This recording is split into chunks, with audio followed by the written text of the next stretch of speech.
हरे कृष्ण। तो जैसा कि आप जानते हैं, हम अत्यंत महत्वपूर्ण ग्रंथ भगवान श्री चैतन्य महाप्रभु का शिक्षामृत, इसका अध्ययन कर रहे हैं सम्मिलित रूप से, जिसका अनुवाद, तात्पर्य और ये ग्रंथ का आलेखन हमारे परम पूज्य इस्कॉन के संस्थापक आचार्य श्री श्रीमद् अभय चरणारविंद भक्तिवेदांत स्वामी श्रील प्रभुपाद जी ने किया है। श्रील प्रभुपाद की जय। तो जहाँ से कल विराम लिया था वहीं से आज आगे बढ़ते हैं। तो आप अपनी नोट्स में भी देख सकते हैं कहाँ पर हमने विराम लिया था कल, और वहीं से आगे मैं बढ़ता हूँ। तो कल हम भक्त की 3 श्रेणियों की चर्चा कर रहे थे। 3 प्रकार के भक्त जिनकी चर्चा कल प्रारंभ हुई थी। श्री चैतन्य महाप्रभु श्रील रूप गोस्वामी को इस प्रथम अध्याय में, जिसका शीर्षक है श्री रूप शिक्षा, इसके अंतर्गत चैतन्य महाप्रभु ने उन्हें भक्तों की श्रेणियों के बारे में कहना आरंभ किया। उसमें उन्होंने हमने जो कल पढ़ा था उसके अनुसार हमने प्रारंभिक दोनों श्रेणियों की चर्चा की थी। प्रारंभिक श्रेणी अर्थात कनिष्ठ भक्त और द्वितीय श्रेणी या मध्यम भक्त की चर्चा की थी, और उनमें क्या अंतर है उसकी चर्चा हुई थी। प्रथम श्रेणी में नवधा भक्ति के 9 अंग का अंदर समावेश होता है, और फिर द्वितीय श्रेणी जो है उसके अंतर्गत सिर्फ श्रवण और कीर्तन तथा स्मरण का अधिक भाव रहता है। और फिर काफ़ी सारी हमने चर्चा इसमें की थी जो आप लोगों ने नोट्स में लिखा होगा।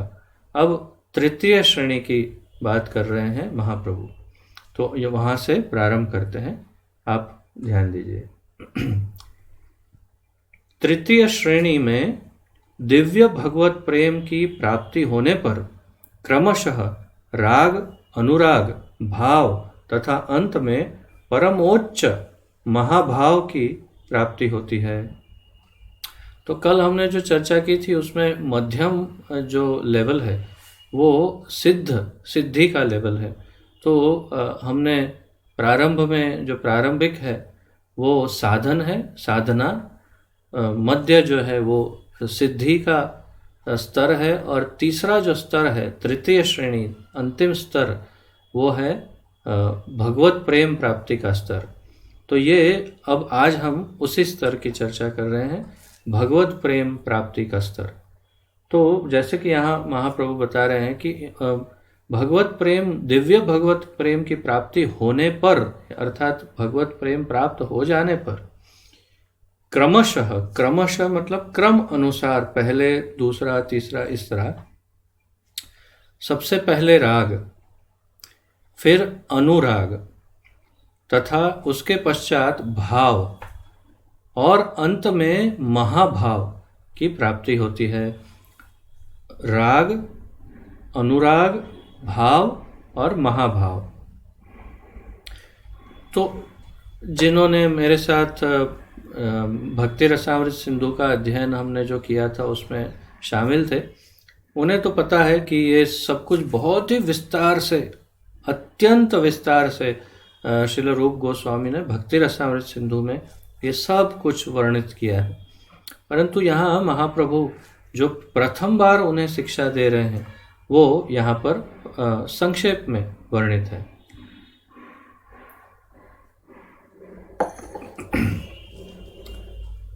इन अवस्थाओं में क्रमशः उन्नति गन्ने के रस के घनीभूत होने के समान है। तो इनमें जो उन्नति है, अवस्थाओं में जो उन्नति है, इन अवस्थाओं में क्रमशः उन्नति, तो जो राग से अनुराग में जाता है, अनुराग से भाव की दशा प्राप्त होती है, भाव से अंत में महादशा अर्थात वो महाभाव दशा प्राप्त होती है। वो जैसे गन्ने का रस है, तो गन्ने के रस से लेकर के गुड़ बनाने तक की जो प्रक्रिया है, उस प्रक्रिया के साथ उसकी तुलना कर सकते हैं। तो यहाँ पर महाप्रभु गन्ने के रस की इस प्रकार व्याख्या कर रहे हैं, उसके साथ तुलना कर रहे हैं और कह रहे हैं सर्वप्रथम गन्ने का रस द्रव रूप में होता है, अर्थात कि गन्ने को मशीन में डाला, उसमें से जूस निकाला तो रस निकला, तो द्रव के रूप में रस गन्ने का रस होता है। फिर बाष्पीकरण में खांड में बदल जाता है, तो उसे जब गर्म करते हैं और उसमें से पानी उड़ने लगता है तो फिर वो खांड में बदल जाता है। तो खांड, चीनी, जिसे हम हिंदी में चीनी भी कहते हैं, तथा अंत में अत्यंत घनीभूत होकर शर्करा या शक्कर आदि या मिश्री भी जिसे कहते हैं आदि बन जाता है।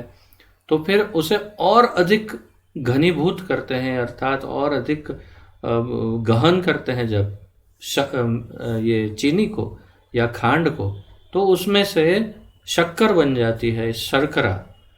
तो जिस प्रकार गन्ने का रस एक से दूसरी अवस्था में उन्नत होता है, रस से चीनी में से शर्करा, उसी प्रकार दिव्य भगवत प्रेम विभिन्न अवस्थाओं में क्रमशः उन्नत उज्ज्वल होता है, उन्नतोज्ज्वल।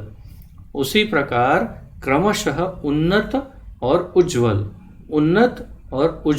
होता है। उज्ज्वल अर्थात प्रकाशित, और उन्नत अर्थात ऊपर उठता है, अर्थात और अच्छा होता जा रहा है, बेटर होता है, तो उसे उन्नत कहते हैं। और उज्ज्वल और प्रकाशित यानी और साफ सुथरा, स्पष्ट और क्लियर होता जा रहा है।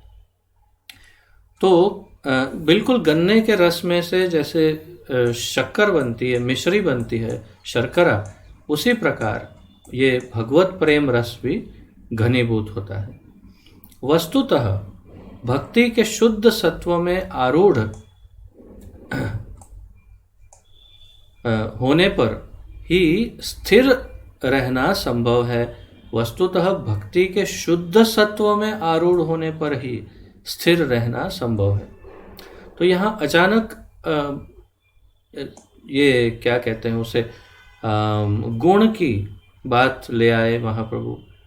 त्रिगुण को हम जानते हैं, सत्व, रजस और तमस, या तमोगुण, रजोगुण और सत्वगुण। और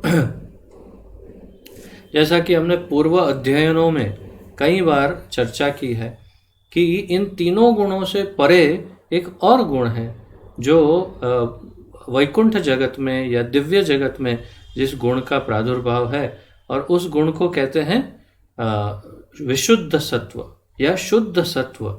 तो ये शुद्ध सत्व गुण की यहाँ पर चर्चा प्रभुपाद जी, ये महाप्रभु कर रहे हैं और कह रहे हैं वस्तुतः भक्ति के शुद्ध सत्व में आरूढ़ होने पर ही स्थिर रहना संभव है।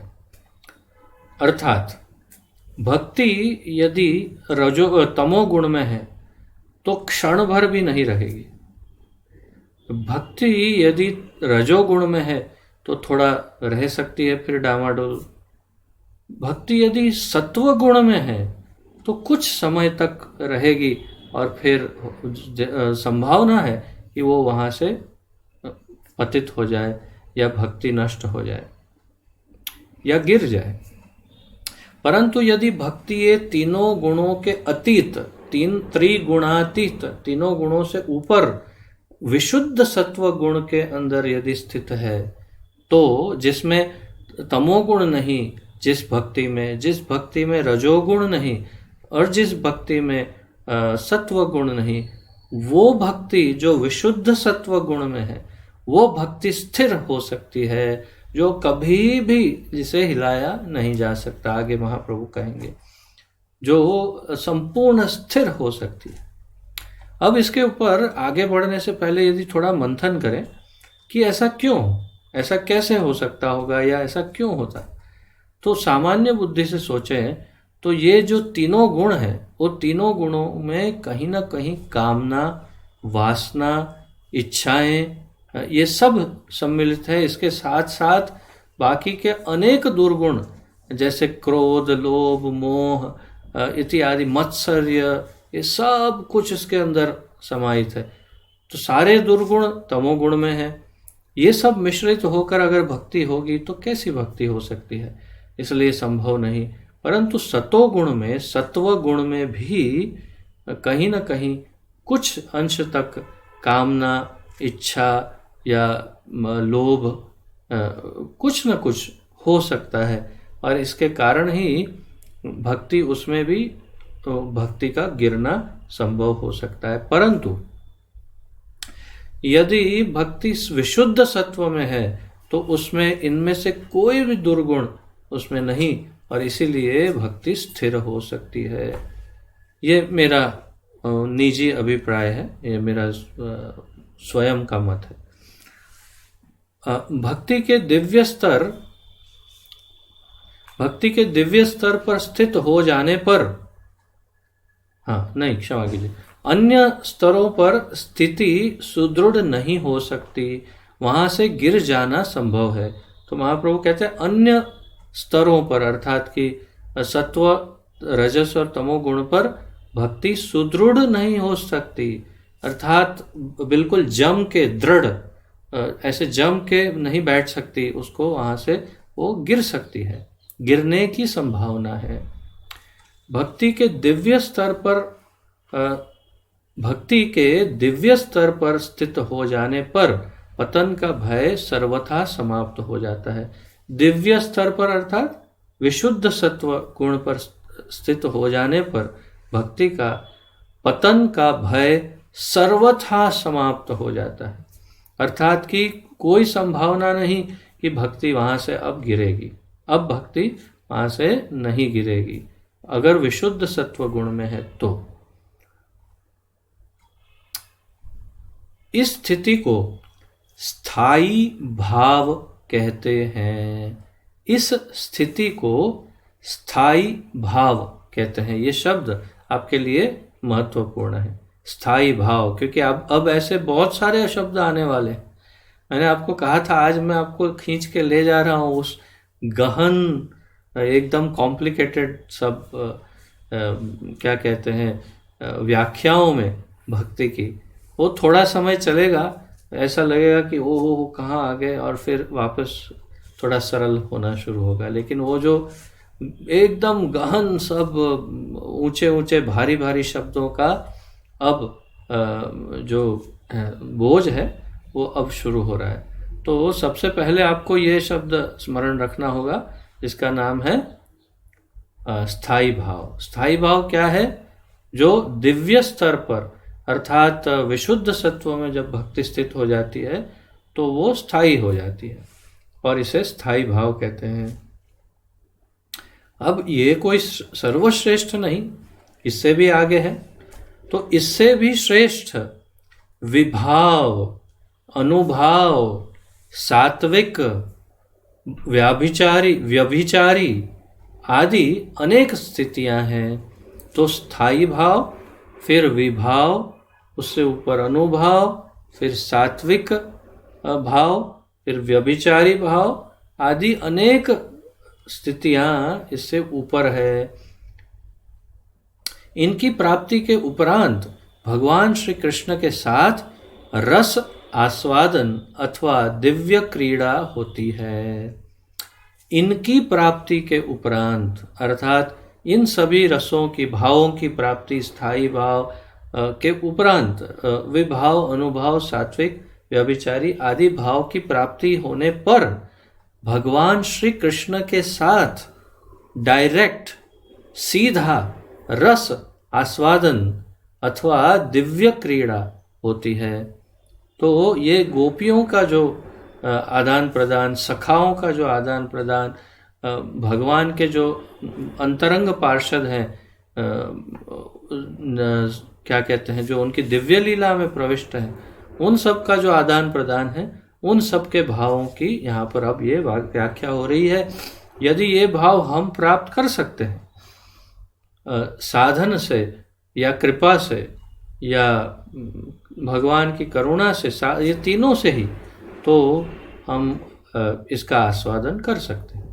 तो इसीलिए अगर आस्वादन नहीं कर पाते तो महाप्रभु ने कभी इसका उल्लेख किया ही नहीं होता। इसका उल्लेख कर रहे हैं महाप्रभु, इसका अर्थ है कि हम भी इनका आस्वादन कर सकते हैं, संभव है, असंभव नहीं है। तो इनकी प्राप्ति के उपरांत भगवान श्री कृष्ण के साथ सीधा रस आस्वादन अथवा दिव्य क्रीड़ा होती है। प्रेमी प्रियतम में ऐसा पारस्परिक प्रेममय विनिमय सामान्यतः कृष्ण भक्ति रस कहलाता है। प्रेमी प्रियतम में अर्थात एक प्रेमी है, एक प्रियतम है।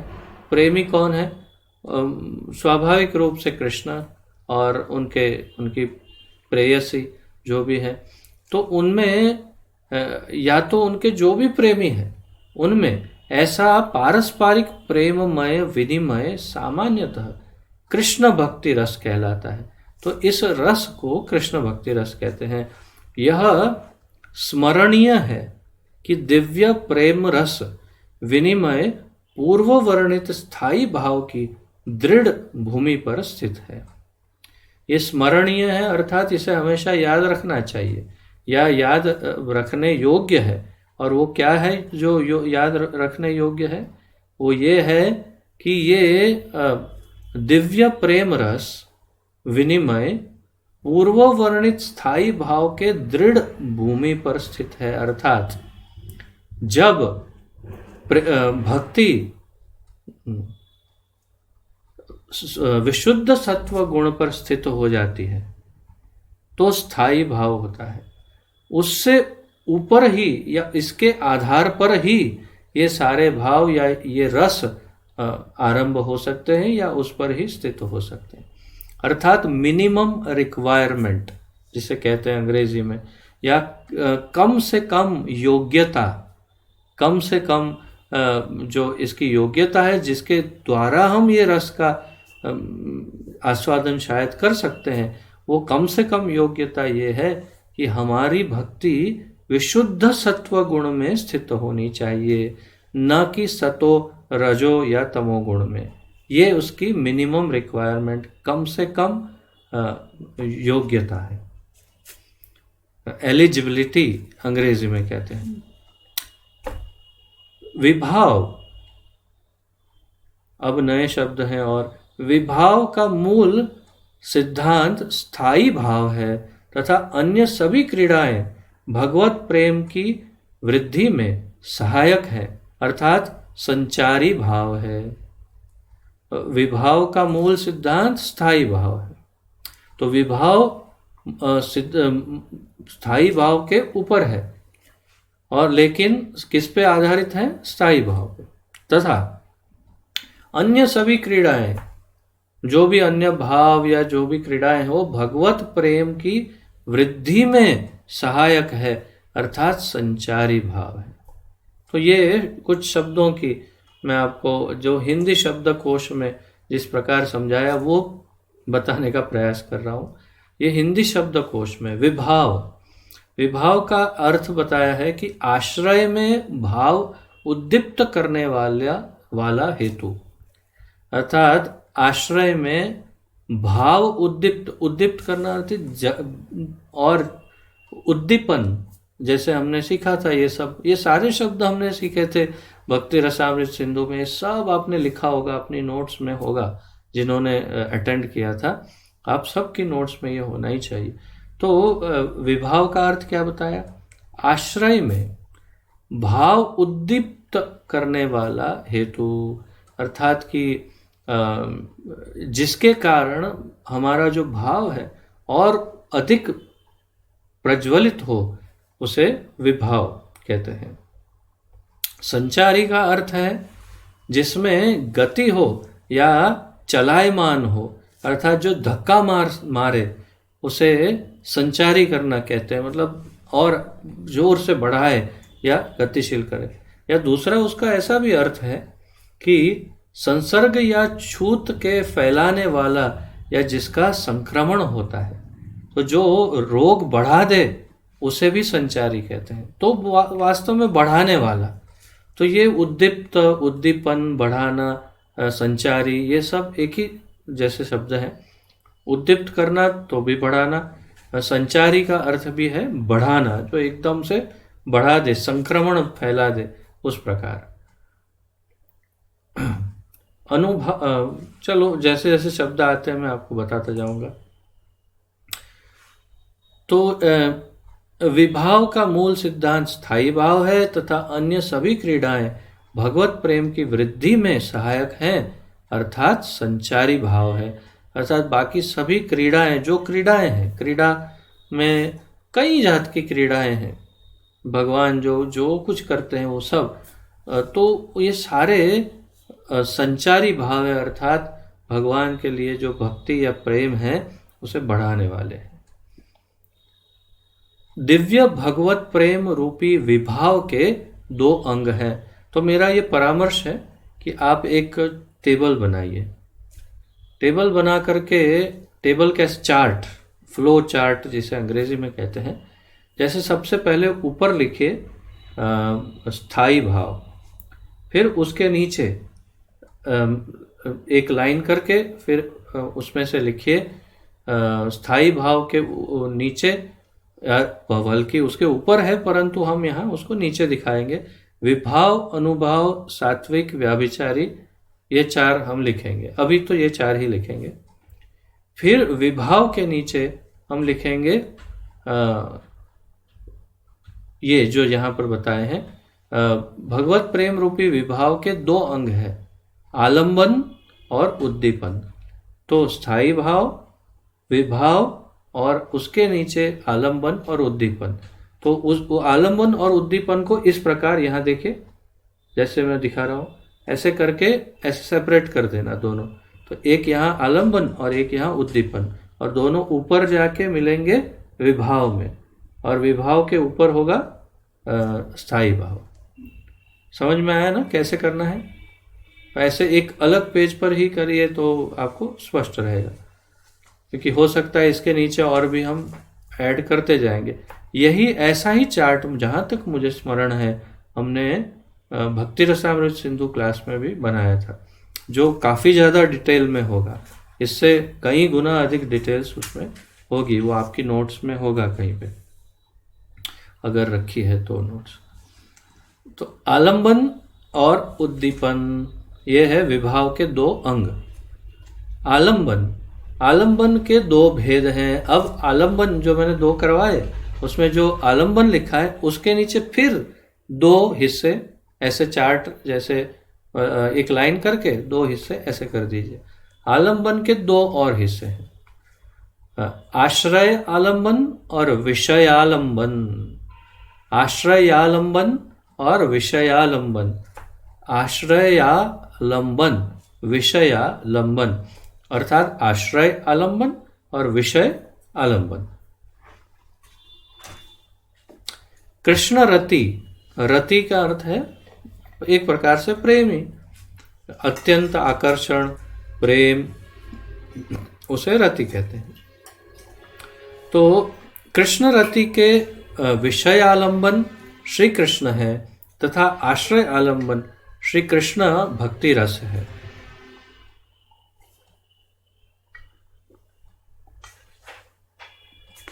कृष्ण रति के विषय आलंबन, आलंबन का क्या अर्थ है? आलंबन का अर्थ समझेंगे तभी तो ये सब समझ में आएगा ना। आलंबन के शब्दकोश, हिंदी शब्दकोश के अनुसार अर्थ है सहारा या आश्रय। आश्रय या सहारा, उसे आलंबन कहते हैं। रसोत्पत्ति में सहायक एक विभाव, रस उत्पत्ति में जो मदद करता है, हेल्प करता है, सहायता करता है, ऐसा एक विभाव, उसे आलंबन कहते हैं। तो ये बिल्कुल फिट बैठता है ये। जैसे उदाहरण है नायक या नायिका। तो जैसे प्रेम है, तो प्रेम में जैसे ही हीरो आता है तो प्रेम एकदम बढ़ जाता है हीरोइन का। तो ये उसका आलंबन क्या, कौन हुआ? हीरो। हीरो आलंबन हुआ, जिसकी वजह से प्रेम बढ़ गया। तो आलंबन का अर्थ है सहारा या आश्रय। तो अब समझते हैं, कृष्ण रति अर्थात कृष्ण प्रेम के विषय आलंबन श्री कृष्ण है, तथा आश्रय आलंबन श्री कृष्ण भक्ति रस है। अब इसे और विस्तारित करते हैं। कृष्ण रति कृष्ण प्रेम के विषय आलंबन श्री कृष्ण है। तो कृष्ण प्रेम किससे बढ़ता है, क्यों बढ़ता है, कौन है उसका मूल? तो उसका मूल या उसका विषय जो है वो है श्री कृष्ण स्वयं। श्री कृष्ण की वजह से कृष्ण रति या कृष्ण प्रेम बढ़ता है। तथा आश्रय आलंबन श्री कृष्ण भक्ति रस है। तो ये कृष्ण के प्रति जो रति बढ़ती है, आकर्षण प्रेम बढ़ रहा है, तो उसका क्या आश्रय है, वो किस पर आश्रित है? वो आश्रित है कृष्ण भक्ति रस के ऊपर आश्रित है। और भक्ति रस किस पर आश्रित है? कृष्ण भक्ति आश्रित है स्थायी भाव पर। तो विशेष रूप से यहाँ पर क्षमा करें जैसे महाप्रभु बता रहे हैं, कृष्ण रति के विषय आलंबन श्री कृष्ण है तथा आश्रय आलंबन श्री कृष्ण भक्ति रस है। श्री कृष्ण के दिव्य गुण उद्दीपन है। श्री कृष्ण की दिव्य गुणावली श्री कृष्ण सेवा के लिए भक्त को प्रोत्साहित करती है। तो उद्दीपन क्या है? आलंबन देखा, आलंबन है दो, और वो है, एक है कृष्ण और दूसरा है भक्ति रस। और उद्दीपन का अर्थ पहले समझते हैं, जो हिंदी शब्दकोश में बताया। उत्तेजित या जागृत करने की क्रिया। तो उद्दीप्त करना अर्थात उत्तेजित करना या जागृत करना। तो जैसे दो प्रेमी मिलते हैं तो उत्तेजित होते हैं, और वो उत्तेजना जो है हमारे सामान्य संसार में, हमारे भौतिक संसार में हमारा जो अनुभव है वो तो भौतिक और घृणित उत्तेजना है, वो तो अत्यंत निकृष्ट, बिल्कुल निम्न स्तर की उत्तेजना है। लेकिन ये तो अत्यंत दिव्य और अत्यंत पवित्र शुद्ध उत्तेजना की बात है। ये हम शायद समझ भी नहीं सकते कि ये कितनी दिव्य और प्योर पवित्र उत्तेजना। तो ये उत्तेजना जागृत करने की क्रिया, उसे उद्दीपन कहते हैं। और जैसे कि दीपक को जलाना, दीपक जल गया और प्रकाश बढ़ा, तो उसमें शायद उसका प्रकाश उतना नहीं है, तो अगर आपने एक चम्मच ऊपर से घी डाला या फिर उसकी लौ को बड़ा कर दिया तो एकदम से प्रकाश बढ़ गया, उसे उद्दीप्त करना कहते हैं। तो जैसे एक दीपक है, उसे बढ़ा दिया तो उसे उद्दीप्त किया। जैसे आप गैस स्टोव यूज़ करते हैं तो एकदम धीमे रखा है स्टोव और फिर उसको एकदम से बढ़ा देते हैं, वो उद्दीप्त होता है। उस उकसाना या भड़काने की क्रिया का भाव, ये भी उद्दीपन कहते हैं। तो उद्दीपन के कई अर्थ समझाए हैं। एक भक्ति के अनुसार जो कह सकते हैं, भरत मुनि के अनुसार रस की निष्पत्ति करने में सहायक वस्तु, अर्थात कि भक्ति रस जो है वो बढ़ाने में जो सहायक हो, उसे उद्दीपन कहते हैं। और ये विभाव का एक भेद है, अर्थात विभाव का एक प्रकार। तो अब समझते हैं उद्दीपन। तो श्री कृष्ण के दिव्य गुण उद्दीपन है। तो कृष्ण के प्रति जो प्रेम या आकर्षण है वो बढ़ाने में, भड़काने का कार्य कौन करते हैं? कृष्ण के गुण।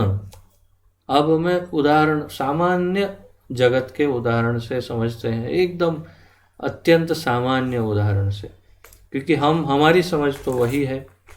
तो जैसे कोई बिल्कुल नवयुवक या युवती, नवयुवतियाँ जो होती हैं 16, 17, 18 साल की लड़कियाँ, तो जब फिल्मी हीरो को देखती है तो आजकल पता नहीं कौन चल रहा है, परंतु जैसे हमारे समय में, जैसे मान लो कि सलमान खान, शाहरुख खान, ऐसा कोई, तो एकदम से उसको देखती है और बोलती वाह कितना हैंडसम है, तो ठीक है, वो स्वयं बहुत आकर्षक दिखता है या हैंडसम है, तो वो उससे आप आकर्षित हुए। फिर देखते हैं कि अरे ये तो कितना अच्छा फाइट करता है, गुंडों को मारता है, और कितना अच्छा गाता है, कितना अच्छा डांस करता है। तो उसके ये सारे गुण देखकर तो वो लड़कियां बिल्कुल फ्लैट हो जाती है। अर्थात ये उद्दीपन है, अर्थात ये जो गुण है, उस हीरो के गुण वो उद्दीप्त करते हैं प्रेम को, आकर कृष्ण रति को या कृष्ण प्रेम को। तो बिल्कुल वैसे ही कृष्ण भी हमारे नायक ही है, और उनके जो गुण हैं, अब उनके गुण और ये सब खानों के गुणों की तो कोई तुलना ही नहीं हो सकती ना। परंतु श्री कृष्ण के दिव्य गुण उद्दीपन है। तो भगवान के जो गुण हैं उससे कृष्ण प्रेम और भड़कता है, भड़क जाता है। श्री कृष्ण की दिव्य गुणावली अर्थात उनके जो कितने सारे गुण हैं, दिव्य 64 गुण।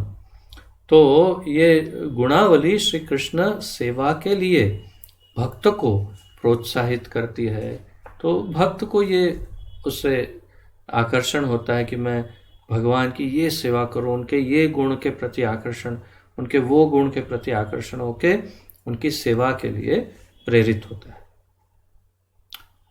निराकारवादी मायावादी दार्शनिक कहते हैं कि परम सत्य निर्गुण है, किंतु वैष्णव आचार्यों का कथन है कि परम सत्य को निर्गुण कहने का कारण उसमें प्राकृत गुणों का न होना है। अगर कोई कहता है कि परम सत्य निर्गुण है, तो उसका कारण है कि वैष्णव आचार्य कहते हैं कि वो निर्गुण है, अर्थात उनमें प्राकृत गुण नहीं है, रजोगुण तमोगुण सतोगुण नहीं है, वे विशुद्ध सत्व गुण से पूरित है, इसलिए उसे निर्गुण कहते हैं। तो हमारी भौतिक भाषा में उन्हें निर्गुण कहते हैं, वो बिल्कुल सही है, क्योंकि हमें तो पता ही नहीं है क्या होता है विशुद्ध सत्व गुण, हमने कभी देखा नहीं, परंतु वो दिव्य जगत में स्थित है, तो वहाँ के लोग उसे गुण कहते हैं, हम लोग इसे निर्गुण कहते हैं। तो अर्थात वो दिव्य विशुद्ध गुण में स्थित है, ऐसा समझना चाहिए, समझा रहे हैं भगवान। इसका यह अभिप्राय कदापि नहीं कि उसमें दिव्य गुण भी नहीं है। वास्तविकता यह है कि श्री श्याम सुंदर के दिव्य गुण इतने अनंत तथा मनमोहक हैं कि आत्मा रामों को भी आकृष्ट कर लिया करते हैं। तो महाप्रभु कहते हैं कि ऐसा नहीं समझना कि ये उनमें गुण नहीं, दिव्य गुण नहीं, नहीं नहीं, बहुत गुण है, ऐसे गुण हैं श्री श्याम सुंदर के दिव्य गुण इतने अनंत तथा मनमोहक है कि आत्मा रामों को भी आकृष्ट कर लिया करते हैं। आत्मा राम, आत्मा में जो रमण करते हैं या रमते हैं, या जो आत्मा में ही आराम करते हैं, अर्थात कि जो आत्मा के अंदर संतुष्ट है, स्वयं संतुष्ट जिसे कहते हैं, वो आत्मा राम। तो वो उसका क्या अर्थ है? अर्थात या तो योगी, या अर्थात ध्यान योगी या ज्ञान योगी, जिन्होंने अपने अंतरात्मा में ही सब कुछ प्राप्त कर लिया है, शांति, और उन्हें भगवान के रूप में कोई आकर्षण नहीं, भगवान के रूप में कोई आकर्षण नहीं, भगवान के स्वरूप में, रूप में, परंतु ऐसे आत्मा रामों को हिला देते हैं जब भगवान के दिव्य गुण को सुनते हैं। तो उसके कई उदाहरण हैं, यहाँ एक दो चार उदाहरण दे देंगे, लेकिन हम ही देते हैं, जैसे कि चार कुमार, फिर शुकदेव गोस्वामी, और किसका दे सकते हैं, तो मुझे तो अब ऋषभ देव का भी आप लोगों को ज़्यादा पता नहीं होगा, जिन्होंने भागवत पढ़ी है उन्हें पूरा ज्ञान होगा कि ऋषभ देव भी शुरुआत में जिन्हें आज जैन लोग फॉलो करते हैं, वो ऋषभदेव पहले आत्माराम थे और फिर अपने अंतकाल में अर्थात जीवन के बाकी के समय में वे कृष्ण भक्त बन गए और बहुत ही उच्च भाव दशा में चले गए ऋषभदेव। वास्तव में वो स्वयं भगवान का ही अवतार है ऋषभदेव, परंतु फिर भी उन्होंने इस प्रकार प्रदर्शित किया। तो आत्माराम जैसे 4 कुमार वो ब्रह्मवादी निराकारवादी थे, लेकिन भगवान विष्णु के वैकुंठ में गए, घूमते घूमते अचानक पहुंच गए और भगवान के चरण पे लगी हुई तुलसी और चंदन की सुगंध उनके नाक तक पहुंच गई। भगवान को अभी देखा नहीं है, भगवान के चरणों पे लगी हुई तुलसी और चंदन की सुगंध जब नाक में पहुंच गई तो उनका हृदय हिल गया और उनका पूरा आत्मा रामत्व खत्म और भगवान के भक्त बन गए। उनके केवल एक इतने गुण से वे ब्रह्मवादी से भक्ति योगी हो गए। तो ये 4 कुमार की बात है। और शुकदेव गोस्वामी जो वेद व्यास जी के पुत्र हैं, जन्म लेते ही 16 वर्ष की आयु में जन्म लिया और जन्म लेते ही सीधे जंगल में चले गए, वस्त्र भी नहीं पहने और माता पिता का चेहरा भी नहीं देखा। तो पूर्ण रूप से आत्माराम थे। अब उन्हें वापस कैसे लाया जाए, तो वेद व्यास जी ने उसकी युक्ति एक ट्राई किया कि चलो ट्राई करते हैं, शायद हो सकता है कि इसे भगवान के दिव्य गुणों के बारे में समझ में आएगा तो शायद ये वापस आ जाए। और अपने शिष्यों को भेजा कि जहाँ शुकदेव हो उसके आजू बाजू में जा कर के भागवत के ये श्लोक बस जोर जोर से बोलना है। कौन से? बरहा पीड़म नटवर वपु कर्णयो कर्णिकारम। तो इस प्रकार उन्होंने भागवत के श्लोक किए। बरहा पीड़म, जिन्होंने मोर पंख लगाया है, नटवर वपु, कर्णयोर कर्णिकारम इत्यादि भगवान का जब दिव्य रूप का वर्णन होने लगा कृष्ण का, कि इतना श्याम सुंदर त्रिभंग में खड़ा रहता है, मुरली बजाता है, मोर पंख रखता है, सुंदर कान में कुंडल है, पीतांबर धारण करता है, श्याम है, ऐसा ऐसा। अरे ये किसका वर्णन है? रोको रोको रोको रोको, इधर आओ इधर आओ, कौन हो तुम? तो हम तो हमारे गुरुदेव के शिष्य हैं, कुछ काम से। नहीं नहीं, क्या क्या गा रहे थे अभी, क्या बोल रहे थे? नहीं नहीं, वो आपके काम का नहीं है, वो तो हम नहीं नहीं नहीं नहीं, किसी का वर्णन कर रहे थे। किसका वर्णन कर रहे थे? वो मेरे गुरुदेव ही जानते, हम नहीं जानते। नहीं नहीं, तुम जानते होंगे, बताओ बताओ, मेरा टाइम वेस्ट मत करो। अरे नहीं नहीं, देखिए आपको अगर जानकारी प्राप्त करनी है तो हमारे गुरु के पास जाइए, वो आपको समझाएंगे कि ये वर्णन किसका है। चलो ले जाओ मुझे अपने गुरु के पास। शुकदेव वापस आ गए अपने पिता के पास और फिर पिताजी से कहा कि मुझे ये जिनका वर्णन कर रहे थे उसके बारे में बताइए। फिर उन्होंने पूरी भागवत शुकदेव गोस्वामी को सुनाई और शुकदेव गोस्वामी शुद्ध भक्त, महाभागवत भक्त में परिणित हो गए। तो ये ऐसे जो निराकारवादी जो आत्माराम है, वो भी जब भगवान के दिव्य गुणों के बारे में सुनते हैं तो इनका हृदय पिघल के वो भी भक्त बन जाते हैं। तो ऐसे दिव्य गुण हैं, महाप्रभु कह रहे हैं भगवान के, निर्गुण नहीं है भगवान। और ये आत्माराम श्लोक जो है, इसका एक भागवत में श्लोक भी है, इसका वर्णन फिर अभी मैं उसमें अधिक गहरा नहीं जाता। इसका वर्णन श्रीमद् भागवत के आत्माराम श्लोक में है।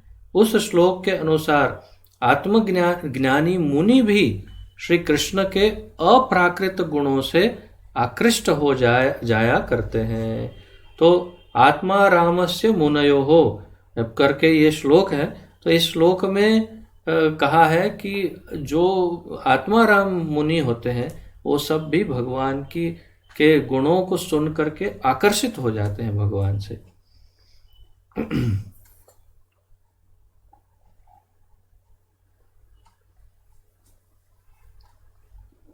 अतः निसंदेह श्री कृष्ण के गुण मायिक न होकर परम विशुद्ध तथा चिन्मय है। तो भगवान श्री कृष्ण के गुण मायिक गुण अर्थात माया वाले गुण नहीं। इस संसार में जो माया का त्रिगुण है, सत्व रजस तमस, वो गुण नहीं है, परम विशुद्ध तथा चिन्मय गुण है। अब अनुभाव की बात कर रहे हैं। अनुभाव भाव की उच्च अवस्था के 13 लक्षण हैं। भाव में जो अनुभाव जो है अर्थात भाव की उच्च अवस्था उसके 13 लक्षण हैं। अनुभाव का हमने अर्थ देखा था, फिर से देखते हैं। अनुभाव का अर्थ किसी रस की अनुभूति होने पर विशिष्ट मानसिक और शारीरिक व्यापार का होना, हमने नहीं देखा था। तो किसी रस की अनुभूति होने पर विशिष्ट मानसिक और शारीरिक व्यापार का होना, या मानसिक या शारीरिक कुछ गतिविधि होना, अनुभाव।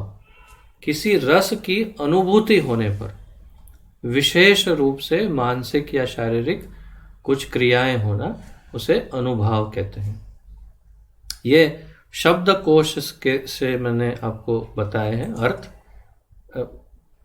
तो अनुभाव अर्थात यहाँ प्रभुपाद जी कह रहे हैं भाव की उच्च अवस्था के 13 लक्षण हैं।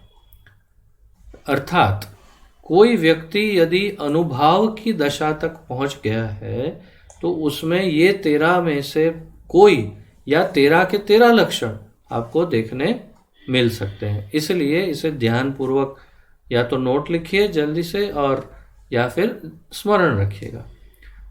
1, नृत्य, डांस, नृत्य, वेकअप। देखो कितना आनंद है इसमें, इतना रस है कि लोग मुंह खोल के सो जाते हैं। 1, नृत्य। 2, भूमि पर लेटना। 3, गाना। 4, उच्च स्वर में पुकारना। थोड़ा ज्यादा फास्ट बोल रहा हूं। 1, नृत्य। 2, भूमि पर लेटना। लेटना एक्चुअली लोटना होगा, क्योंकि जिसे हम गुजराती में कहते हैं आड़ोटना, तो लोटपोट होना भूमि पर। 3, गाना। गाना अर्थात हम सब काफी लोग गाते हैं, परंतु ऐसा नहीं अचानक गाना जो आरंभ कर देते हैं।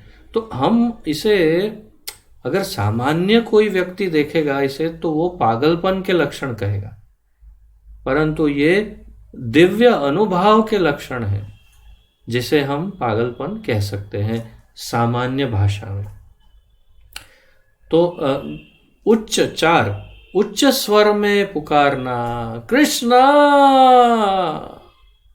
तो ये उच्च स्वर में पुकारना एकदम, हमने मंदिर में देखा है कभी कभी, यहाँ वृंदावन में ये सब 13 में से कोई ना कोई लक्षण वाले कभी कभी दिखाई देते हैं, परंतु समझ में नहीं, ज्ञान नहीं होता ना, तो हमें लगता है यार देखो ये दिखावा कर रहे, परंतु सभी दिखावा नहीं करते, काफी स्वाभाविक रूप से ही ये भावों को प्रदर्शित करते हैं।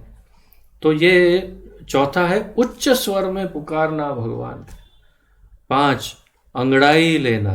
अब आपको लगे अंगड़ाई लेने में क्या, ये तो हम रोज लेते हैं, बहुत आलस आती है तो हम अंगड़ाई लेते हैं, लेकिन ये अंगड़ाइयाँ दिव्य है। हुंकार भरना, हुंकार भरना आता, ऐसे हुंकार भरना। 7, जमाई लेना, जैसे गुजराती में कहते हैं बगासा, और हिंदी में कहते हैं जमाइया, और अंग्रेजी में कहते हैं यॉर्निंग। तो बड़ा बड़ा मुंह खोल के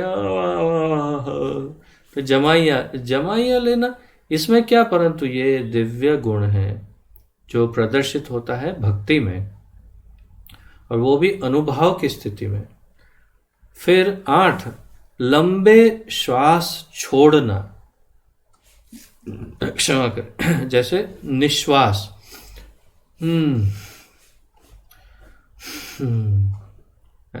लंबे श्वास छोड़ना।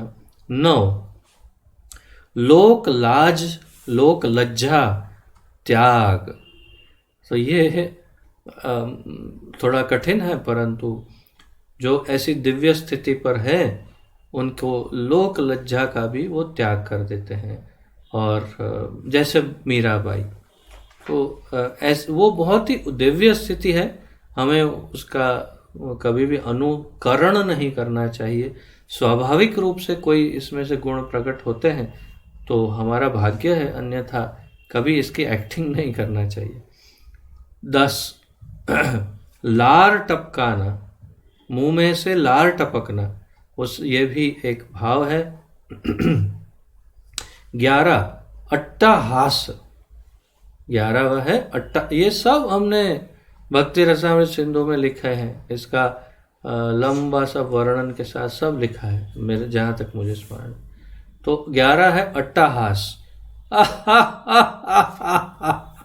ये है अट्टहास, इसमें ऐसे आवाज के साथ। 12, चक्कर आना, कई बार ब्लड प्रेशर बढ़ जाए या डायबिटीज बढ़ जाए तो भी चक्कर आता है, इसलिए ध्यान रखा, अभी चक्कर आए तो मत सोचना हा मैं तो अनुभाव दशा में पहुंच गया, पहले डॉक्टर को दिखाना, फिर वो कहे कि नहीं प्रॉब्लम नहीं है तो समझना कि हाँ अनुभाव। तो चक्कर आना। 13, हिचकी आना, सेम, अगर हिचकी आ रही है तो पहले जल पियो या फिर कुछ उसका उपचार करके देखो, अगर नहीं रुकती है तो हो सकता है ये दिव्य स्थिति हो। तो दिव्य स्थिति में, अनुभाव की स्थिति में हिचकियाँ भी आ सकती है। तो ये हुए 13 लक्षण। नृत्य, भूमि पर लेटना या लौटना, गाना, उच्च स्वर में पुकारना, अंगड़ाई लेना, हुंकार भरना, जमाई लेना, लंबे श्वास छोड़ना, लोक लाज त्याग, लार टपकाना, अट्टहास, चक्कर आना और हिचकी आना, ये है 13 लक्षण।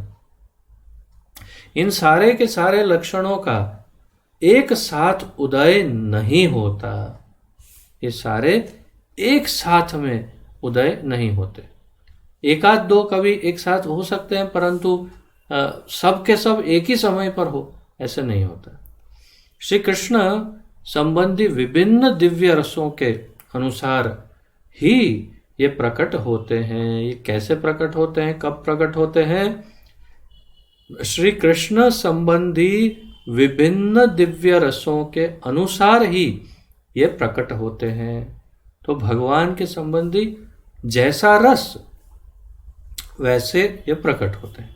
जैसे कि एक उदाहरण कि भगवान मटकी फोड़ के भाग रहे हैं और पीछे यशोदा मैया एकदम भारी भरकम है, उनका शरीर बहुत वजन है और 60 साल के ऊपर उम्र है उनकी, तो लकड़ी ले करके ऐसे ऐसे परेशान होकर दौड़ रही है और कन्हैया भाग रहे हैं, तो हम करके अट्टहास हमारा आए, प्रकट हो जाए। तो ये उस क्या कहते हैं, विशेष रस में हमें ये विशेष भाव प्रकट हुआ है। तो ये इस प्रकार कृष्ण संबंधी विभिन्न दिव्य रसों के अनुसार ये प्रकट होता है।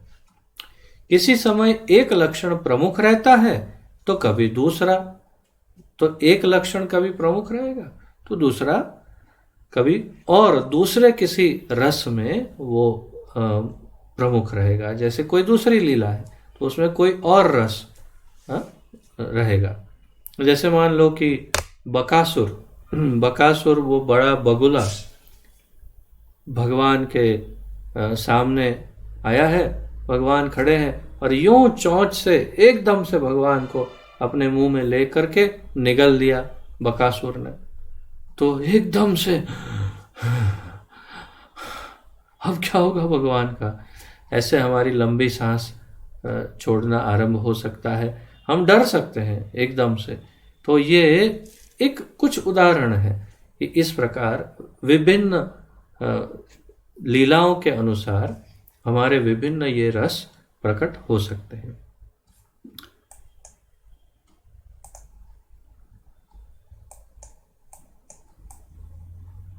श्री कृष्ण विषयक दिव्य रस 5 है। अब ये नया शीर्षक है, नया टॉपिक है, नया सब्जेक्ट है। श्री कृष्ण विषयक दिव्य रस 5 है। प्रारंभिक रस है शांत रस। तो ये जो हमने 12 रस की चर्चा बड़े विस्तार से एकदम अच्छे से नोट्स लिख करके भक्ति रसामृत सिंधु में की, उन्हीं 12 रसों का संक्षेप में संक्षिप्त वर्णन यहाँ पर महाप्रभु कर रहे हैं। क्षमा करें। सबसे पहला रस इसमें 5 प्रमुख रस, 7 गौण रस। 5 रस प्रमुख है, 7 रस गौण है, इतना महत्व नहीं। जो 5 महत्वपूर्ण रस है उसमें सबसे कम महत्वपूर्ण या बिल्कुल मूल जो रस है वो है शांत रस, फिर दास्य, फिर सख्य, फिर ये वात्सल्य और फिर माधुर्य रस। तो इसका यहाँ पर वर्णन महाप्रभु कर रहे हैं। प्रारंभिक रस है शांत रस या शांत रति। प्रारंभिक है शांत रति। इसमें जीवन मुक्त पुरुष परम पुरुषोत्तम भगवान के ऐश्वर्य का आस्वादन करता है। इसकी विशेषता क्या है? जीवन मुक्त पुरुष जो है वो भगवान के ऐश्वर्य का आस्वादन करता है, अर्थात ओ भगवान, ओ तो भगवान का ऐश्वर्य और उनकी महानता से एकदम चकाचौंध और एकदम प्रभावित हो जाना, वो है शांत रस। तो इस अवस्था को प्राप्त भक्त भगवान की दिव्य प्रेम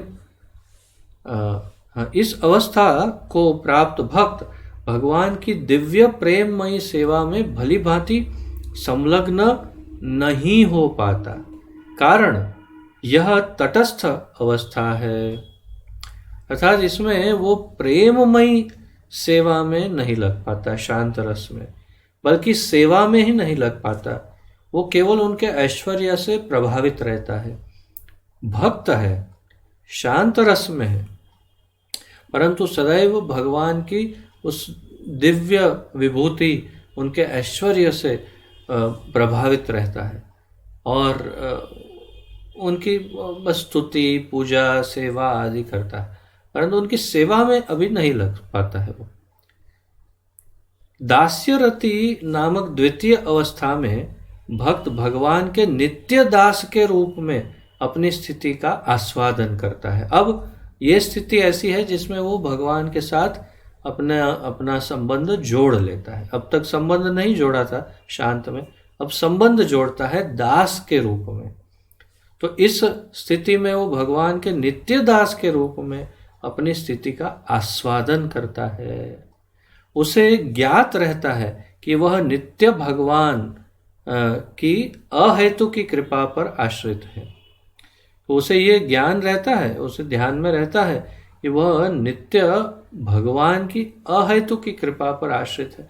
तो जैसे दास को, एक सेवक को जैसे हमेशा पता होता है कि मैं अच्छा इसलिए हूँ, मेरी जो भी मेरे साथ अच्छा हो रहा है उसका कारण है मेरे मालिक।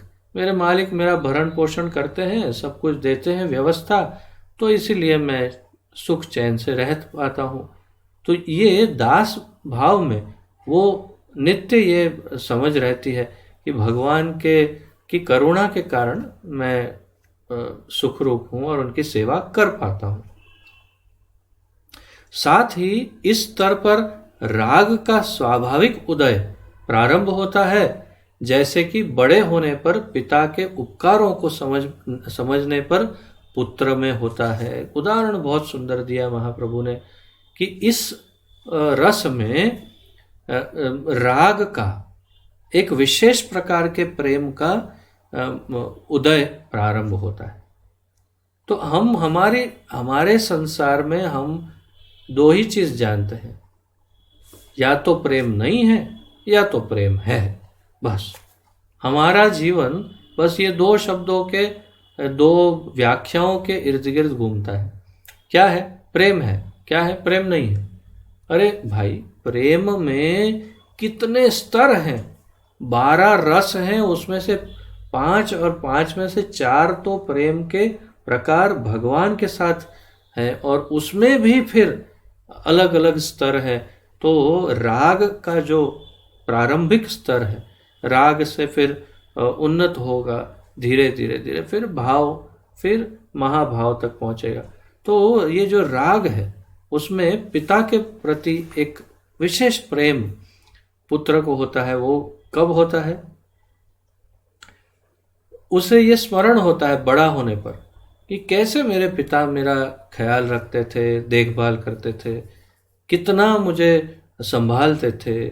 जैसे मैं छोटा था तो मैं जब बीमार होता था तो मेरे पिता हमेशा मुझे डॉक्टर के पास ले जाते थे, या फिर मेरी सेवा करते थे, मेरे पैर दबा के देते थे, मेरा सर दबा के देते थे, मुझे दवाइयाँ टाइम पर देते थे।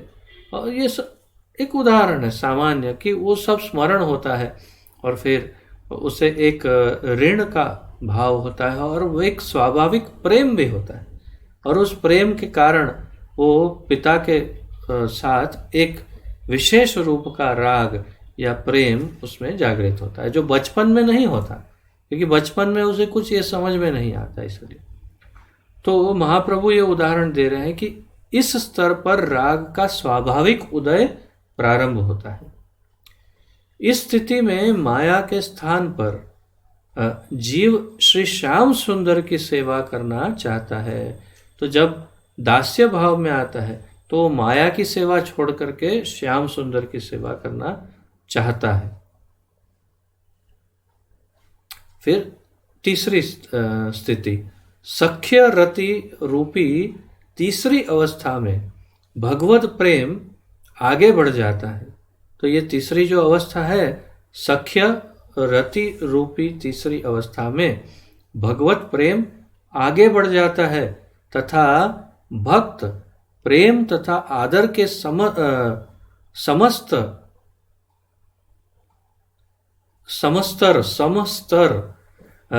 प्रेम तथा आदर के सम स्तर पर भगवान के साथ क्रीड़ा करता है। सख्य सामान्य बुद्धि से भी सोच सकते हैं हम, सखा अर्थात मित्र, मित्र अर्थात equal, same to same level. तो इसमें फिर भगवान का और भक्त का लेवल एक जैसा हो जाता है।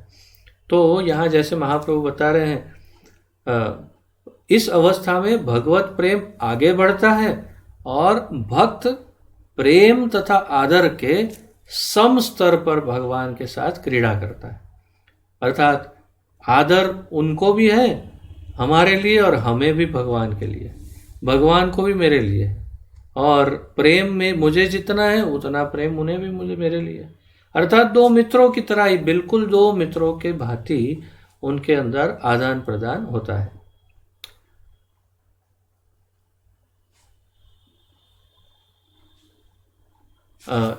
इस रस में वृद्धि होने पर परस्पर हास परिहास आदि होते हैं। तो कभी कभी फ्रेंड्स जो होते हैं, दोस्त, वो सामान्य दोस्त होते हैं। जैसे कोई दफ्तर में दो दोस्त हैं तो सामान्य दोस्त, परंतु जब बहुत प्रगाढ़ मित्रता हो जाए, दोस्ती बहुत गहरी हो जाए, तो फिर हास परिहास, एक दूसरे का मजाक करना, मश्करी करना इत्यादि, तो ये हास परिहास उसमें होने लगता है मित्रों में।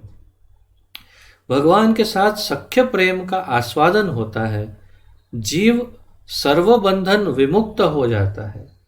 भगवान के साथ जब सख्य प्रेम का आस्वादन होता है तो जीव सर्वबंधन विमुक्त हो जाता है। इस स्थिति में भक्त को जीव रूप में अपने नीची स्थिति का बिल्कुल विस्मरण सा हो जाता है।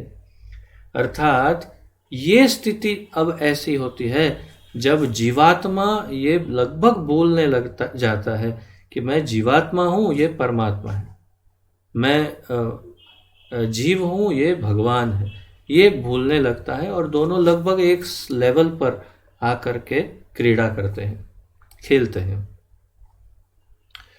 साथ ही परम पुरुष श्री कृष्ण के प्रति उसमें संभ्रम भाव बना रहता है। फिर भी श्री कृष्ण के प्रति संभ्रम भाव बना रहता है। एक भाव ये रहता है, कुछ थोड़ा सा वो भाव बना रहता है। यहाँ आगे फिर और उदाहरण से सब समझाएंगे महाप्रभु। पहले केवल भाव समझा रहे हैं, फिर उदाहरण देंगे। वात्सल्य रति नामक चौथी श्रेणी में प्रदर्शित सख्य राग वात्सल्य राग के रूप में परिवर्तित हो जाता है। तो जो प्रेम मित्र के लिए था, वो प्रेम अब माता पिता जैसे प्रेम के रूप में परिवर्तित हो जाता है। उस समय जीव भगवान श्री कृष्ण में पुत्र भाव रखता है, अर्थात उस समय उसे भगवान अपने पुत्र के जैसे दिखते हैं, फिर वो मित्र जैसे या किसी और जैसे नहीं दिखते।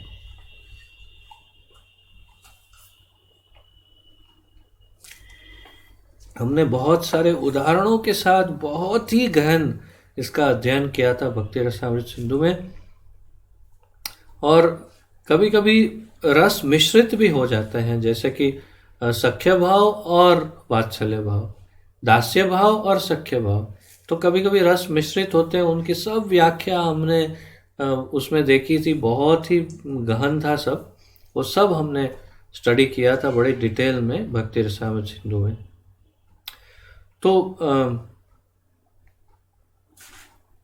भगवत पूजन करने के स्थान पर माता पिता के रूप में जीव स्वयं भगवान का पूज्य बन जाता है। तो अब थोड़ा सा यहाँ रोल चेंज हो गया। पहले भगवान पूज्य थे, अब जीव पूज्य हो जाता है। जब वात्सल्य भाव में होता है तो भगवान उसकी पूजा करते हैं या उसकी देखभाल करते हैं। और जैसे एक आध दिन पहले मैं व्हाट्सएप पर कहीं एक कथा पढ़ रहा था, उसमें ये वास्तविकता है, यहाँ वृंदावन की कोई कथा है, जिसमें एक बाबा को भगवान के प्रति वात्सल्य भाव जागृत हो गया था और वो कन्हैया को अपने पुत्र ही मानते थे। और बाबा जी की एक चिंता थी कि जब मेरी मृत्यु हो जाएगी तो मेरी अंतिम क्रिया कौन करेगा। तो भगवान को कहते थे कि देखो भाई, तू ही मेरा बच्चा है और तुझे ही मेरी ये सब जिम्मेदारी पूरी करनी पड़ेगी। फिर बाबा ने एक दिन शरीर त्याग कर दिया। मैं बहुत लंबी स्टोरी शॉर्ट में बता रहा हूँ। शरीर त्याग किया, सभी भक्तों ने, उनके शिष्य भी थे, सब ने मिल करके उनकी अंतिम यात्रा निकाली। जब उनकी चिता का समय आया तो एक बहुत ही सुंदर, अत्यंत दिव्य और तेजस्वी, बहुत छोटा सा 10-11 साल का बालक वहाँ पर आया और उसने कहा, ये रुको, इनको अग्नि संस्कार देने का और जो विधि है वो सब करने का अधिकार केवल मेरा है। तो उन सब ने पूछा, कैसे भाई, हमने तो पहली बार देखा तुमको। तो उन्होंने कहा कि ये मेरे पिता थे, मैं उनका पुत्र हूँ, तो इसीलिए मेरा ही अधिकार है उनकी ये सब अंतिम क्रिया करने। और उनके उस बालक के तेज को देखकर सब इतने प्रभावित हो गए कि कोई कुछ बोल ही नहीं पाया, कोई रोक ही नहीं पाया उसे, और करने दिया। उसने सारी अंतिम क्रिया की, अग्निदाह दिया, और जब सब क्रियाएं समाप्त हुई तो अदृश्य हो गया। फिर जब वो अदृश्य हो गया तो सबको समझ में आया, अरे ये क्या हुआ, ये कौन था। और फिर सबको समझ में आ गया कि भगवान स्वयं ठाकुर जी आकर के अपना पुत्र का जो पुत्र रूपी उत्तरदायित्व था वो निभा कर गए और अपने पिता की सब अंतिम क्रिया करके गए। तो ये है वात्सल्य भाव, शुद्ध वात्सल्य भाव कि भगवान मेरा बेटा है।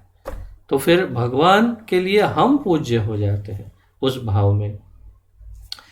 तो यहाँ पर भगवान इस अवस्था में अपने शुद्ध भक्त के कृपा पात्र बनकर उनके वश में हो जाते हैं, तो फिर वो हमारे ऊपर आश्रित हो जाते हैं भगवान वात्सल्य भाव में। इस श्रेणी के भक्त वह उच्च स्थिति प्राप्त कर लेते हैं जिसमें वे भगवान का आलिंगन एवं ललाट चुंबन कर सकते हैं। तो उतनी उच्च स्थिति है कि जो वो बच्चे को, जैसे बच्चे को अपने गले लगा लेते हैं, फिर उसको चुंबन करते हैं, ये सब कर सकते हैं उस स्थिति में। तो ये अत्यंत उच्च स्थिति है वात्सल्य की उसमें। और फिर अंतिम है माधुर्य भाव। तो महाप्रभु कहते हैं मधुर रति नामक पंचम श्रेणी में प्रियतमा और प्रेमी में माधुर्य रति का वास्तविक परस्पर अलौकिक आस्वादन हुआ करता है। मधुर रति नामक पंचम श्रेणी में, पांचवी श्रेणी में प्रियतमा और प्रेमी में माधुर्य रति अर्थात प्रेममय आकर्षण, जैसे एक नवयुवक युवती को होता है, का वास्तविक परस्पर अलौकिक आस्वादन हुआ करता है। ये शब्द नहीं हो तो इसका पूरा अर्थ अनर्थ हो जाता, इसलिए ये शब्द सबसे महत्वपूर्ण है इस वाक्य में, और वो है अलौकिक आस्वादन हुआ करता। अलौकिक अर्थात वो हमारे इस अलौकिक इस लोक की तरह जो प्राकृत प्रेम होता है वैसा नहीं, ये अलौकिक प्रेम है, दिव्य, और ऐसा अलौकिक आस्वादन भी होता है। श्री कृष्ण एवं व्रज मणियों का एक दूसरे को देखना इसी श्रेणी की रति थी अर्थात यहाँ जब वृंदावन में, क्योंकि इसी में परस्पर प्रेममय दृष्टिपात, नेत्र चांचल्य, मधुर संभाषण, आकर्षण, हास्य आदि होते हैं। तो ये माधुर्य रस या मधुर रति में क्या क्या होता है? कृष्ण एवं ब्रज रमणीय यानी गोपियों में एक दूसरे को देखना, फिर प्रेममय दृष्टिपात, वही एक दूसरे को प्रेम से देखना, नेत्र चांचल्य तो आंखों से कुछ इशारे करना, मधुर संभाषण तो ऐसी प्रेममय बातें एक दूसरे को करना, और आकर्षक हास्य इत्यादि, तो हंसना, लेकिन इस प्रकार हंसना जिससे सामने वाला आकर्षित हो। तो ये सब अनुभव हम सबको कुछ ना कुछ अंश तक है, तो इसलिए हम समझ सकते हैं कि किस प्रकार होगा, परंतु ये दिव्य और अलौकिक आस्वादन है, इसकी हम कल्पना नहीं कर सकते। तो इन पांचों के रस के अतिरिक्त और भी रस हैं जिसकी यहाँ पर बड़ी संक्षेप में वर्णन महाप्रभु कर रहे हैं, तो वो चर्चा हम कल जारी रखेंगे। आज यहीं पर विराम लेते हैं, और मेरे विचार से कल वैसे करेंगे, पहले क्लास करेंगे और फिर हम एक साथ मिल करके गुरु महाराज के स्वास्थ्य के लिए नाम जप करेंगे।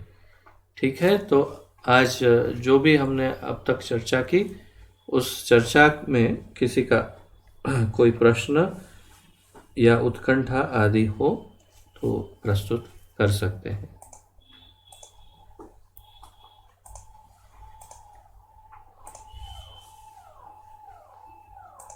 हाँ, गिरधारी गोपाल प्रभु। हरे कृष्णा प्रभु, चरण धन्यवाद धन्यवाद प्रभु जी। मेरा प्रश्न ऐसा है प्रभु जी, प्रभुपाद जैसा कहते हैं जो भगवान श्री कृष्ण का अंदर कोई माया का गुण नहीं है, लेकिन फिर भी मायापति कहलाता है, तो प्रभु थोड़ा स्पष्ट कीजिए।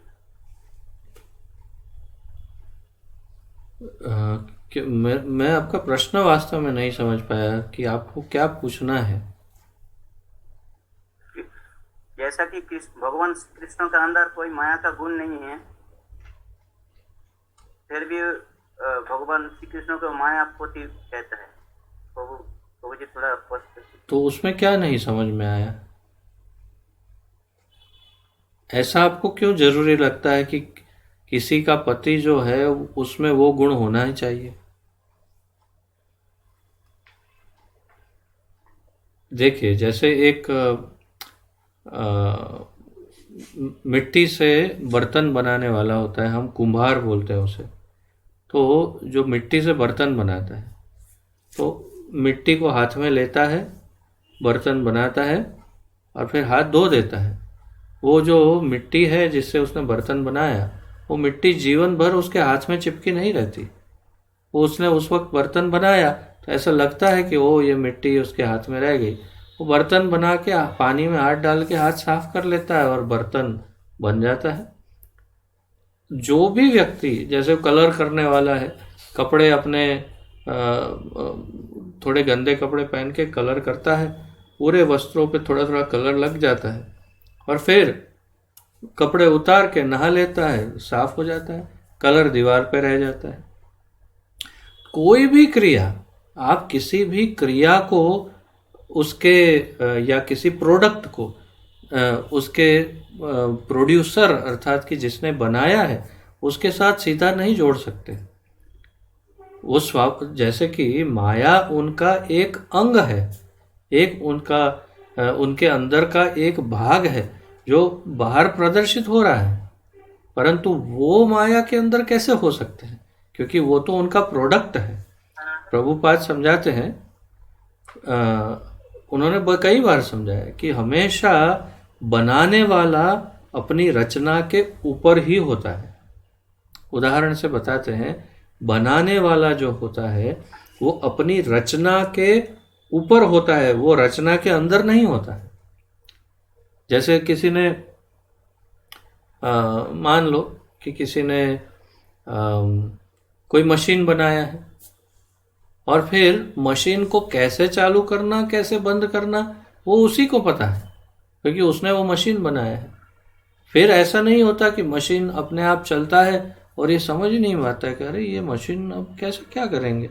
खुद बनाया है अपने हाथों से मशीन, उसका एक एक पार्ट, नट बोल्ट सब पता है उसे, और वो कभी भी उस मशीन को जब भी बिगड़ता है तो मशीन को रिपेयर भी कर सकता है और उसे चालू बंद करना है वो भी कर सकता है और दूसरों को प्रशिक्षण भी दे सकता है कि कैसे मशीन चालू करना है, बंद करना है। अर्थात मशीन बनाने वाला कभी भी मशीन के अधीन नहीं हो जाता। उसी प्रकार माया जिनकी एक शक्ति है वो कभी माया के अधीन नहीं हो जाते। आप जो प्रश्न पूछ रहे हैं वास्तव में बहुत बड़ा गंभीर प्रश्न है, जो मायावादी करते हैं, जो मायावादी पूछते हैं या कहते हैं, वैसा आप प्रश्न पूछ रहे हो। ये तो हमें तुरंत स्पष्ट हो जाना चाहिए कि भगवान कभी भी माया के अधीन नहीं हो सकते। वो मायावादी कहते हैं कि जब वो जन्म लेते हैं तो माया के अधीन कैसे हो सकते हैं, उन्होंने बनाई है माया, उन्हें पता है माया से कैसे अलग रहना। जैसे भगवत गीता में एक श्लोक है, पद्म पत्रम इवाम्भसा, जैसे कि एक कमल के पत्र के ऊपर जब जल डालते हैं तो पत्र पे एक क्षण भी जल नहीं रहता, फिर भी कमल जो है वो जल के अंदर ही रहता है, जल के अंदर रहता है, लेकिन जल की एक भी बूंद उसे छूती नहीं, छूती है तो निकल जाती है तुरंत। उसी तरह ये मायापति भी जो है वो माया से अलिप्त रहते हैं, लगता है माया में है लेकिन माया से अलिप्त रहते हैं। पद्म पत्रम इवाम्बसा, उसी प्रकार तो वास्तव में माया से कभी भी आच्छादित नहीं होते। ठीक है, और किसी का कोई अन्य प्रश्न या कुछ?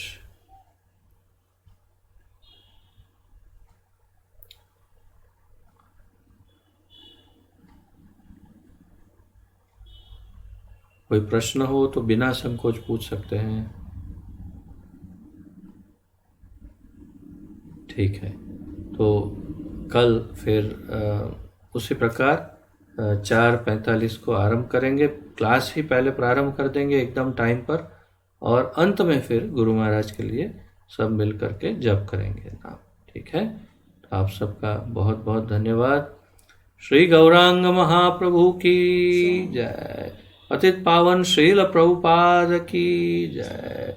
पतित पावन गुरु महाराज की जय। आप सभी भक्तों की जय हो। निताय गौर प्रेमानंदे। हरि हरि बोल। आप सबको दंडवत प्रणाम और आप सबका बहुत बहुत धन्यवाद। हरे कृष्णा।